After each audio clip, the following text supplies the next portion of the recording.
શ્રી સોમવર્ષીય સહસ્ત્રાર્જુન ક્ષત્રિય સમાજ પંચની સાધારણ સભાનું આયોજન કરવામાં આવ્યું હતું. મોતીલાલ શાહ, રૂપલાલ શાહ પખાલેના અધ્યક્ષસ્થાને આ સભા યોજવામાં આવી હતી.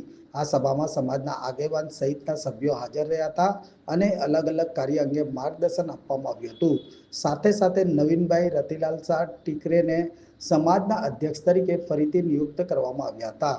પૂર્વ અધ્યક્ષ ફરીવાર અધ્યક્ષ તરીકે નિમણૂક થતાં શુભેચ્છા પાઠવવામાં આવી હતી. જ્યારે સમાજના લોકોમાં ખુશીની લહેર જોવા મળી હતી. જ્યારે વિજયભાઈ શંકરલાલ વિચે સમાજના ઉપાધ્યક્ષ તરીકે ફરીથી નિયુક્ત થતાં આ વાર્ષિક સાધારણ સભાની મીટિંગ વ્યવસ્થિત પાર પાડવા બદલ સર્વ સભ્યોનો સમાજ દ્વારા આભાર વ્યક્ત કરવામાં આવ્યો હતો. મારું નામ નવીન રતિલાલ ટીકરે છે. શ્રી સોમવર્ષીય સહસ્ત્રાર્જુન ક્ષત્રિય સમાજની 58મી સાધારણ સભા હતી.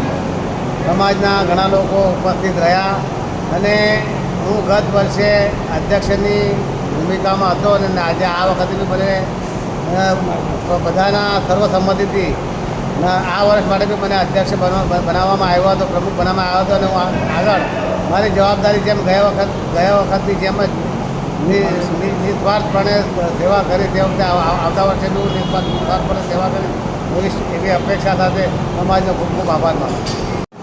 આજે અમારો સમાજ યાને કે શ્રી સોમવંશી સહસ્ત્રાર્જુન ક્ષત્રિય સમાજની 58મો વાર્ષિક જનરલ સભા હતી. એની અંદર સમાજના તમામ આબાલ વૃદ્ધો ખૂબ જ મોટી સંખ્યામાં હાજર રહ્યા હતા અને સમાજના વિવિધ પાસાઓની ઉપર ખૂબ જ મોટી ચર્ચાઓ થઈ હતી.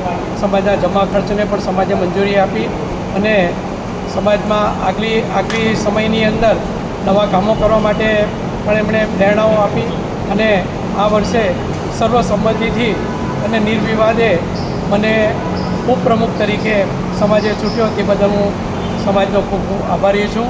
આવતા વર્ષની અંદર આગામી દિવસોની અંદર હું હજુ પણ આના કરતાં સારી રીતે કામ કરી શકું, સમાજની સેવા કરી શકું એવી હું અપેક્ષા રાખું છું અને ભગવાન પાસે પ્રાર્થના કરું છું.